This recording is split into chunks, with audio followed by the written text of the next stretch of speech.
அந்த ஊரை விட்டு காலி பண்ணிட்டு போறதுக்கே இந்த 2 பேர் தான் காரணம். அது ஒரு பெரிய கதை. முடிஞ்ச அளவுக்கு சின்னதா சொல்லிடுறேன். அதுக்கு முன்னாடி இது நான் சப்ஸ்கிரைப் போற எபிசோட் 50 வீடியோ பாக்குறவங்களாம் அவங்க வீட்டு பிள்ளைய நடிச்சு ஒரு ஃபாலோ தட்டி விட்டு போயிருங்க. ஒரு வழியா நம்ம சொந்த ஊருக்கு வந்து சேர்ந்தாச்சு.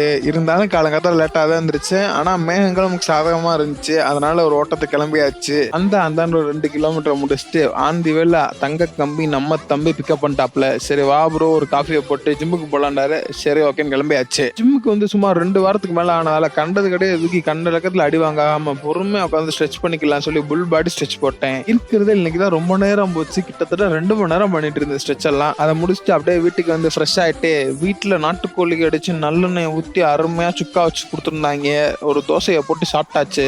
அதை முடிச்சுட்டு வீட்டுல அரிசி தீந்துருச்சுன்னாங்க. சரின்னு பக்கத்தூர் வரைக்கும் போய் வாங்கிட்டு வந்தேன். போய் ப்ரோ பக்கத்தூர்னா பேசிக்கலி ஐம் ஃப்ரம் வில்லேஜ் காலியே புதுப்பட்டி.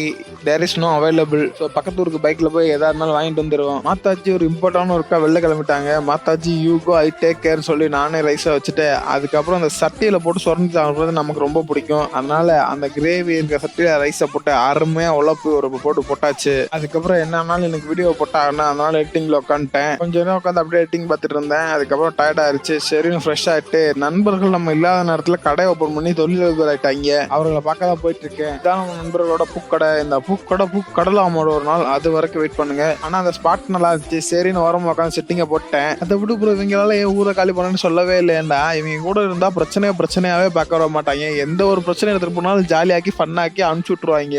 அதுவும் இல்லாம இங்க 3 பேர் பொறுத்தம் ஏகாபுரத்தமா இருக்கும். அந்த மாதிரி காம்பினேஷன். அதனாலே ஊரை விட்டு காலி பண்ண வேண்டியதாச்சு நண்பர்களே. வந்ததுக்கு நம்மளும் ஒரு வியாபாரத்தை பார்த்து கொடுத்தோம். அதுல இருந்து கொஞ்சம் காசு வந்துச்சு. அதை அப்படியே எடுத்து நான் வாயில போட்டேன். அதெல்லாம் வேற கணக்கு. நல்ல வேலை பூக்கடை வச்சிருந்தாங்க. வேற ஏதாச்சும் திங்கிற கடை வச்சிருந்தா நானே திண்டு இருப்பேன். அவ்வளவுதான் நண்பர்களே. வரவில்லை முட்டையை வாங்கிட்டு அப்படியே வீட்டுக்கு வந்து 2 தோசையை போட்டு அந்த நாளை முடிச்சுட்டேன். நீங்கள் ஏதாச்சும் எம்எஸ்சி நண்பர்களே